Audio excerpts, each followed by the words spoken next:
Hey, what's going on? Welcome back to a new video. In this video today, we're going to be covering EQ. So the EQ I'm going to be using for this example in this video is the FL Studio Parametric EQ2 that I have loaded right here on screen. Is the default EQ, but this will apply to any EQ that you have in case you're using a different DAW. EQs are all the same, but the only difference is the bands. The bands are these that control the frequencies. So what you have on EQ, you have it shows you a whole frequencies from left to right. You see frequencies like if I play this track here, you can see all the frequencies from left to right. That's the frequency spectrum. That's what it's showing you and representing. And the bands are these dots here. So when you're EQing, you are basically just controlling these bands and moving them up and down and back and forth and creating a wiggly pattern just like that. So how EQ works is basically just lifting volume and reducing volume of certain frequencies. Like for instance, if I go here on the main level, if I raise this main level, it's raising the volume of all the frequencies volumes. So we're talking about volumes here to simplify it because everyone knows volume. If you've ever had a radio or you have a phone that plays music, you understand volume. So what this level is doing, it's raising the volume of all the frequencies in the signal. Like if I play like this, it gets louder. If I turn it down like this, it gets softer, meaning that all the frequencies are equally being raised and being controlled by this one knob. So even if you're doing mixing and you go to your master bus and you turn down the volume, you're turning down the volume and affecting all the frequencies that are in the source or the audio that you're controlling.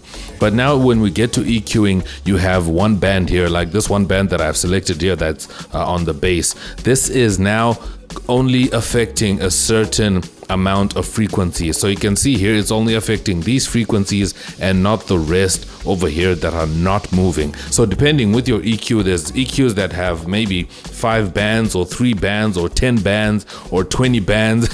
Feels like I'm talking about money. Bands is like a slang for money. These bands are what controls the certain frequencies. So you use them to turn a certain frequency up and down. So it's like cutting and boosting. That's the music terminology of EQing. So you're cutting and boosting certain frequencies. So when you're using an EQ, you want to have intent when you are boosting frequencies and cutting out frequencies. So it's good to use a frequency spectrum analyzer. And the good thing about FL Studio is that they updated their parametric EQ2 and added some frequency spectrum in this EQ. So if I play some like this, you can see the frequencies over here. You can literally see the frequencies as you play in real time.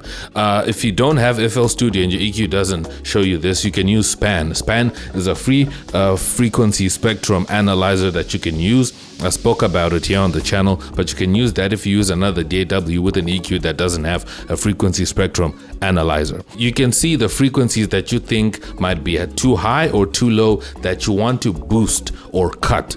So right here, if I want to cut maybe this frequency right here in the middle here, I can see it. So I can just select the band and turn it down.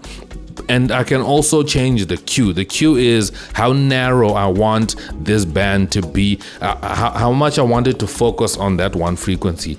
So I can just scroll or just use this switch over here to narrow the band like that. So it's more sharper. It's not affecting the other frequencies around this frequency here. I can only focus in on that one frequency. So that's what that does. So that's the simplified version of how I can explain EQing. That's all you're doing. You're just basically playing around with the volume of certain frequencies when you're using an EQ. So have intent when you EQ. If you're looking at your frequency spectrum and you think that, okay, maybe there's a little bit of mid-range that's missing in my sound, look at your frequency spectrum, and if you see that there's some mid-range missing here, you can just maybe boost it up a little bit. If maybe you're feeling like your highs are too much, confirm with your EQ and just check your frequency spectrum, and then you can turn them down until it's at your preferred place. So it's all about choice. You must listen to it, listen and pay attention, and then you can use a analyzer to see what's happening visually. So you must use your ears and use your eyes to see what's happening to your frequencies, and then you can add the proper adjustments. So the thing about EQ that's sort of a guide when making music is that when we make music, we're trying to fill up this spectrum with instruments. So over here on the treble or on the highs, you have your hats, and here on the high mids, you have your snares and your claps. Here on the mids, you have guitars, you have plucks, you have vocals, and all those other things, and synths and the like. And on the low mids, you also have synths and other sounds and all that.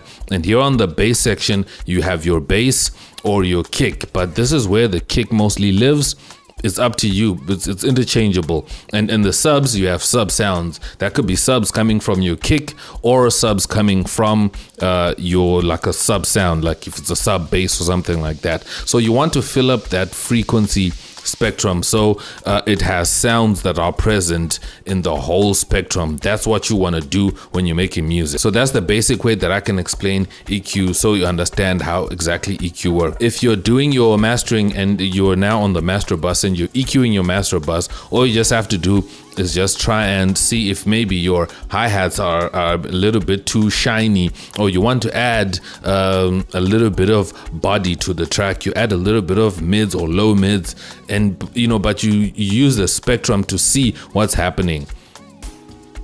So you look at it and you use your ears, and with those combined senses, you can assess the situation of the frequencies and what you want to add and what you want to remove, and use the EQ to remove or add those certain frequencies. I hope this makes sense, and I hope I simplified how an EQ works so that when you use EQ next time in your track, it can be very simple. If you found this really helpful, make sure to let me know down below. If this was a very simple enough explanation of how EQ works, let me know down below. I want to know if I did a good job of explaining EQ to you. If you want to see more videos like this, let me know down below. If there's any plugin that you want me to kind of simplify and break down, let me know in the comments below so I can also work on a video like that. But anyways, I'll see you in my next video. Thank you so much for watching. I'm X and I'm out.